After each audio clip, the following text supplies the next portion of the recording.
नमस्कार दोस्तों, स्वागत है आपका हमारे चैनल में एजुकेशन फॉर नॉलेज में। आज के वीडियो में देखेंगे बिहार सम्मान ज्ञान बिहार स्पेशल। ये सेट नंबर हमारा 84 है। आप अगर 1 से लेकर 83 तक सेट नहीं देखे हैं तो आप अवश्य देखें। ये प्लेलिस्ट में बना हुआ है most important Bihar special GK GS करके। और आप यहाँ पे देख पाएंगे कि टोटल 100 सेट है। 100 सेट में से एक सेट में 20 प्रश्न है। इस प्रकार से टोटल आप मान लीजिए कि 2000 प्रश्नों का संग्रह है। और ये सारे पीवाईक्यू क्वेश्चन है। पीवाईक्यू क्वेश्चन है जो प्रीवियस ईयर क्वेश्चन है, यानी कि ये बीपीएससी और बीएसएससी के अलग अलग एग्जामों में पूछे गए हैं। तो आने वाले 71st बीपीएससी हो या बीपीएससी टीचर 4.0 हो, बिहार एसआई, बिहार पुलिस इत्यादि एग्जामों के लिए बहुत उपयोगी होगा। आप सारे प्रैक्टिस सेट के देखिए क्योंकि क्वेश्चन तो यहीं से पूछे जाएंगे और आपको रिविजन करते रहना है। तो चलिए हम इसे शुरू करते हैं बिना किसी देर किए हुए। क्वेश्चन नंबर फर्स्ट में दिया गया है कि अखिल भारतीय किसान सभा की स्थापना कब हुई थी। ये क्वेश्चन बहुत पॉपुलर है और बीपीएससी के एग्जाम में लगातार पीटी में पूछे जाते हैं। तो ऐसा ही क्वेश्चन पूछे जाते हैं, लेकिन बहुत सारे ऐसे लोग होते हैं कि रिवीजन नहीं कर पाने से ऐसे क्वेश्चन को गलत कर देते हैं ऑप्शन के चक्कर में। तो आपको इसका आंसर जो है वो राइट हो जाएगा ए का डी। 1936 ईस्वी में अखिल भारतीय किसान सभा की स्थापना किया गया था। तो 1 का आंसर डी हो जाएगा। क्वेश्चन नंबर 2 है और 2 में दिया गया है कि कला भवन बिहार के किस जिले में स्थित है। तो जो कला भवन बिहार के किस जिला में है वो आपसे पूछा गया है और इसका नाम है कला भवन। तो आपको बता दें कि 2 का आंसर ये हो जाएगा पूर्णिया, यानी बिहार के पूर्णिया में कला भवन अवस्थित है। क्वेश्चन नंबर देखेंगे 3 में दिया गया है कि अखिल भारतीय किसान सभा की स्थापना कहाँ हुई थी। अभी हम लोग देखें कि अखिल भारतीय किसान सभा की स्थापना 1936 में हुआ है और इसका स्थापना कहाँ पे हुआ है। तो इसका स्थापना लखनऊ में हुआ है, यानी कि राइट आंसर हो जाएगा 3 का बी। तो इसका अच्छे से आंसर आप याद रखें। इसी प्रकार से क्वेश्चन नंबर 4 दिया गया है कि मुख्यमंत्री निःशक्त जन विवाह यानी मुख्यमंत्री निःशक्त जन विवाह प्रोत्साहन अनुदान योजना किस वित्तीय वर्ष में प्रारंभ की गई थी। ऐसा क्वेश्चन है, तो ये योजना या पॉलिसी से रिलेटेड है। तो 4 का राइट आंसर सी हो जाएगा। 2015-16 में किया गया था वित्तीय वर्ष फाइनेंशियल ईयर में। तो 4 का आंसर हो जाएगा सी। आप चाहे तो मेरे से पहले आंसर कर सकते हैं कमेंट में, ताकि आपका एक टेस्ट के रूप में हो जाएगा और छोटे छोटे टेस्ट कीजिएगा तो बिहार स्पेशल थोड़ा सा मजबूत हो जाएगा। क्वेश्चन नंबर 5 दिया गया है कि बिहार मानवाधिकार आयोग की स्थापना कब की गई थी। ये भी क्वेश्चन इंपॉर्टेंट है, यानी बिहार ह्यूमन राइट्स आयोग कमीशन के बारे में बताया गया है और इसका स्थापना जो है वो किया गया था 2000 ईस्वी में। तो बिहार मानवाधिकार आयोग की स्थापना 2000 ईस्वी में किया गया था। तो 5 का राइट आंसर हो जाएगा ए।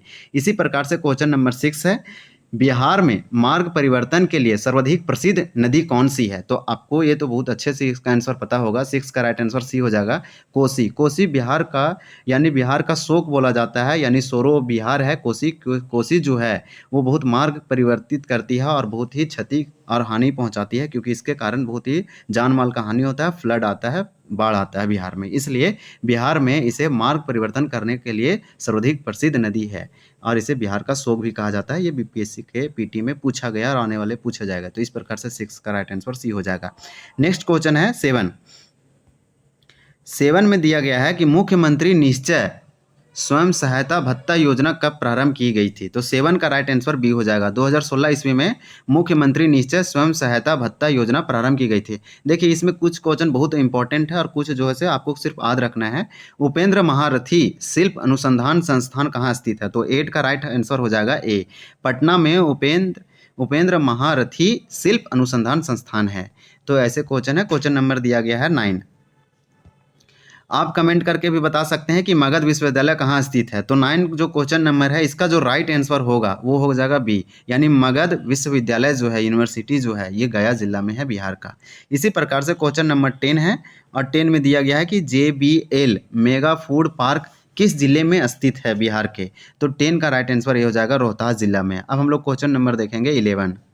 क्वेश्चन नंबर 11 में दिया गया है कि भागलपुर जिला स्थित बिहपुर किस आंदोलन से संबंधित है। तो 11 का राइट आंसर हो जाएगा डी, भारत छोड़ो आंदोलन से संबंधित है। भागलपुर जिला स्थित बिहपुर किस आंदोलन से संबंधित है। तो भागलपुर में बिहपुर पड़ता है और ये जो है से भारत छोड़ो आंदोलन से संबंधित है। तो राइट आंसर 11 का डी हो जाएगा। इसी प्रकार से क्वेश्चन नंबर 12 है। 12 में बताया गया है कि बिहार में किस जिले में सर्वाधिक सिंचाई नहरों द्वारा की जाती है, यानी बिहार का वह कौन सा डिस्ट्रिक्ट है या जिला है जहां सबसे अधिक नहर कैनाल के द्वारा किया जाता है। तो 12 का राइट आंसर हमारा ए हो जाएगा, वह जिला भोजपुर है। नेक्स्ट देखेंगे क्वेश्चन नंबर 13। 13 में दिया गया है कि मेसर्स प्रिस्टन फूड पार्क कहाँ स्थित है?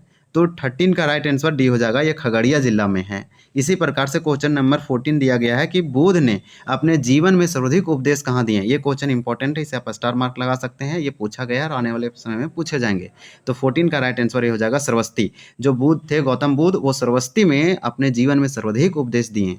तो ये क्वेश्चन बहुत इंपॉर्टेंट है। क्वेश्चन नंबर 15 है, गृह रक्षा वाहिनी कार्यालय और प्रशिक्षण केंद्र किस जिला में स्थित है? क्या नाम है? गृह रक्षा वाहिनी कार्यालय और प्रशिक्षण। यह एक ट्रेनिंग है और इस किस जिला में है बिहार का, ये पूछा जा रहा है। तो 15 का राइट आंसर डी हो जाएगा, ये मुजफ्फरपुर जिला में पड़ता है। नेक्स्ट देखेंगे क्वेश्चन नंबर 16 है। 16 में पूछा जा रहा है कि बिहार में किस स्थान से 2 यक्ष मूर्तियाँ प्राप्त हुई है? 2 यक्ष मूर्ति प्राप्त हुई है, या बिहार का वो कौन सा स्थान है या कौन सा जिला है? तो 16 का राइट आंसर ये हो जाएगा पाटलिपुत्र। पाटलिपुत्र यानी पटना, पटना से यक्ष मूर्तियाँ प्राप्त हुई है। तो ये भी इंपॉर्टेंट है, आप कमेंट करें हमसे पहले ताकि आपको ये पता चल सके कि आप कितने जानते हैं, 20 में कितने आपका राइट होता है। बिहार में किस स्थान से नवपाषाणकालीन अस्थि उपकरण प्राप्त हुए हैं? तो 17 का राइट आंसर हमारा सी हो जाएगा, वो जिला सारण है। सारण से, बिहार के सारण से नवपाषाणकालीन अस्थि उपकरण प्राप्त हुए हैं। इसी प्रकार से आपसे पूछा जा रहा है क्वेश्चन नंबर 18 में दिया गया है कि बिहार राज्य महिला आयोग का गठन किस वर्ष किया गया था? तो 18 का राइट आंसर भी हो जाएगा 2001 ईस्वी, यानी बिहार राज्य महिला आयोग। देखिए ये भी क्वेश्चन इंपॉर्टेंट है क्योंकि बिहार स्टेट वोमेन कमीशन से रिलेटेड है, तो ये तो पूछा जाएगा। और इसके प्रेसिडेंट अभी कौन है, चेयरमैन, वो भी आप याद रख ले। तो बिहार राज्य महिला आयोग का गठन 2001 ईस्वी में किया गया था। ये क्वेश्चन नंबर हमारा 18 है, 18 का राइट आंसर बी हो जाएगा। इसी प्रकार से क्वेश्चन नंबर 19 है। 19 में दिया गया है कि बिहार राज्य न्यायिक अकादमी प्रशिक्षण संस्थान कहाँ स्थित है? तो 19 का आंसर हो जाएगा बी, पटना, यानी बिहार राज्य न्यायिक अकादमी प्रशिक्षण संस्थान ये पटना में है। तो इस प्रकार से 19 का आंसर जो है वो बी हो जाएगा। क्वेश्चन नंबर 20 है, ये इस वीडियो का लास्ट क्वेश्चन है, इस सेट का लास्ट क्वेश्चन है। क्वेश्चन नंबर 20 में आपसे पूछा जा रहा है कि बिहार में राष्ट्रीय खाद्य सुरक्षा अधिनियम कब लागू किया गया? तो बिहार में राष्ट्रीय खाद्य सुरक्षा अधिनियम, ये फूड सिक्योरिटी अमेंडमेंट या फिर आप अधिनियम बोल सकते हैं, रेगुलेशन है, ये कब लागू किया गया? तो 20 का राइट आंसर सी हो जाएगा, 2014 ईस्वी में लागू किया। तो इस प्रकार से हम लोग 20 प्रश्न देखे। इसका यहाँ आंसर दिया गया है जो कि हम आपको बता चुके हैं। सेट नंबर 85 है, वो हम अगले दिन देखेंगे। आज हम लोग सेट 84 देखें। तो ये वीडियो बहुत दिन के 2-3 महीने के बाद अपलोड हो रही है, छूट गया था, लेकिन अब रेगुलर होगा, तो आप इसको वॉच करें। और अगर आप सेट नंबर 1 से लेकर 83 तक नहीं किए हैं तो उसको आप अवश्य करें। ये हमारा सेट नंबर 84 था। आप इसका आंसर कमेंट करके बता सकते हैं कमेंट सेक्शन में, और आप कोई सुझाव भी दे सकते हैं। अखिल भारतीय किसान सभा, ये क्वेश्चन नंबर 1 है, क्वेश्चन फॉर यू है। आपको कमेंट सेक्शन में बताना है कि अखिल भारतीय किसान सभा की स्थापना कब हुआ था और कहाँ हुआ था। इसका ऑप्शन भी दिया गया है। तो दोस्तों ये था हमारा सेट नंबर 84। अगर आपको यह जानकारी पसंद आई हो तो वीडियो को लाइक और शेयर करना ना भूलें, चैनल को सब्सक्राइब करें और बेल आइकन दबाएं ताकि आप हमारे आने वाले वीडियो को मिस ना करें। मिलते हैं अगले वीडियो में, तब तक के लिए धन्यवाद। जय हिंद, पढ़ते रहें।